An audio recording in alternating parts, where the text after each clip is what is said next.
Hi, my name is Crystal, and this is an update to my first video. My first video is titled My IVF Journey with PCOS and Endometrial Cancer.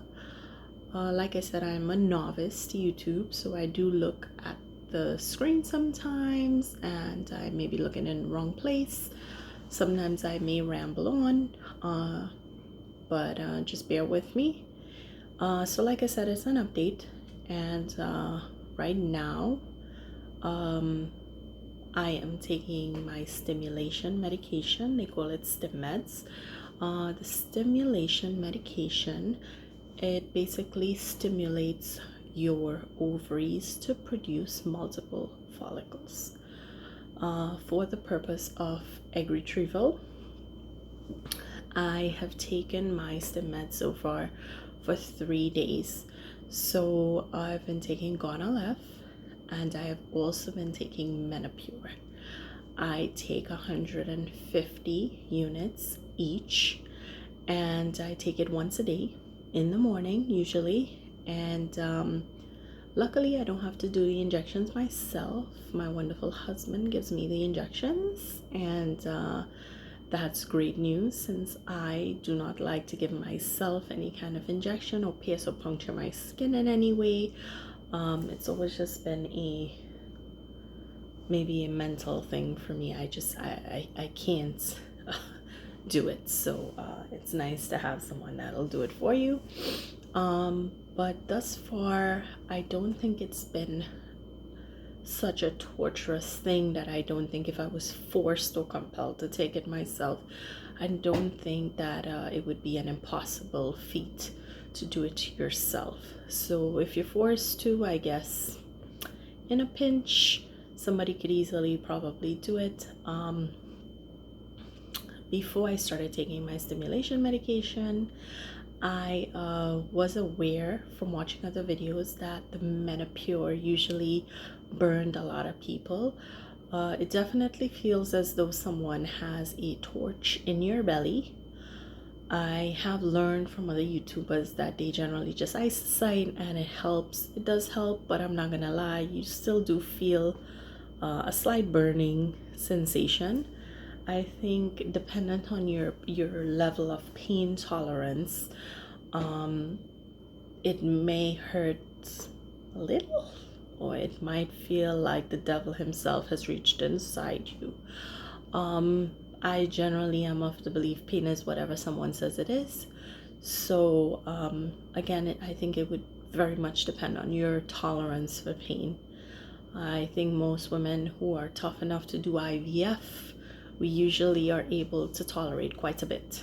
And a fair disclaimer, as far as side effects that I'm getting from the medications, I think that it's sometimes hard for me to filter out which one is which, considering I take Megace, which is also progesterone therapy, and it's hormonal therapy, which is to treat my endometrial cancer.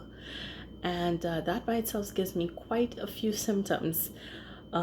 Considering it is used as a appetite stimulant for people who are wasting away and not eating.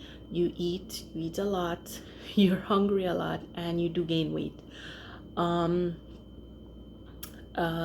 I do feel like I bloated a little bit too from the Megace. You tend to bloat, you tend to feel like you get a little reflux, acid reflux. But additional symptoms that I've noticed since I started taking the Stim meds is I feel so tired all the time. Like, usually pretty energetic. I could get up, I could work 12 hours, I could cook, I could clean, do my laundry, go outside, mow my lawn, clean and play with my cats, and still be able to sit up a couple hours watching TV. Usually I'm pretty good. I feel extra fatigued now that I've been on the Stim meds for 3 days. Like, literally, I'm a nap queen. I need a nap. I feel like a toddler. So I need a nap. I get cranky if I don't have it. So definitely I'd say fatigue. I feel fullness in my bust area, in my boobs, My breasts are full, they feel heavier, and I do get slight abdominal soreness, but generally I get it the day after. So if I did the left yesterday, I would do the right tomorrow. For the injection in my abdomen, I would go back and forth, left or right, and generally I don't feel that area, the soreness, until the day after. So again, are there side effects? Yes, and I think that your side effects would be very dependent on how it affects you, what kind of effect, your dosage, all these side effects are pretty. Some people say they get none. I mean, God bless them. I I have never been fortunate enough to take any kind of medication and get absolutely no side effect. I just generally I get something, just lucky like that, I guess. And I don't really have any other updates other than that. I am going tomorrow for a follicle scan and some blood work to check my hormone levels, my estradiol, my FSH, my LH. And generally that follicle scan would be to let them know, one, how my body is responding to the therapy that they have me on to stimulate the ovaries, and to see if and how many, if any, of the follicles are maturing, or how mature are they, and from there they'll make a decision. Are they going to increase the dosage, decrease the dosage, are they going to add something? So all of this is part of the process. I also am still instructed to continue taking my Desogen, which is my birth control, and I take one active pill every day until they instruct me to stop. And that's about it. I don't think I have any other updates. I was trying to keep this video very short, sweet, simple, and to the point. And like I said, I am not making this video for likes or bells or whatever it is. People do this for subscribers or whatever. If you want to watch the video, you watch the video. If you get something out of it, I mean, my purpose in making these videos is because I didn't see anyone who stated that their reason for all of this was endometrial cancer. And my journey, I feel like processing infertility is a big enough pill to swallow. It is a very hard pill to swallow. You do tend to feel very broken when you have to accept the fact that something that most women, even women who don't want to be pregnant, can get pregnant, or kids who just happen to cross puberty and make an oops can get pregnant, and here you are purposely trying and you cannot do it. It is a big pill to swallow. But for me, I did have the added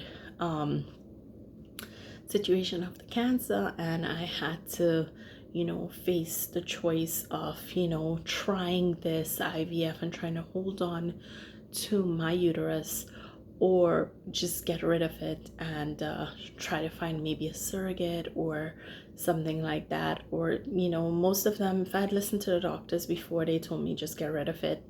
But I had to do what's best for me, and I believe in all treatments, whether it's in IVF or any medical problem you have. I believe you have to be true to yourself. The doctor can advise you, but you have to make the decision that's best for you. You do your research, you get a second, third, fifth opinion if you need to, and you make a decision that you can live with. If there's a consequence to whatever decision you make, at least you can take that consequence knowing that you made the choice. Someone didn't make the choice for you or give you a choice.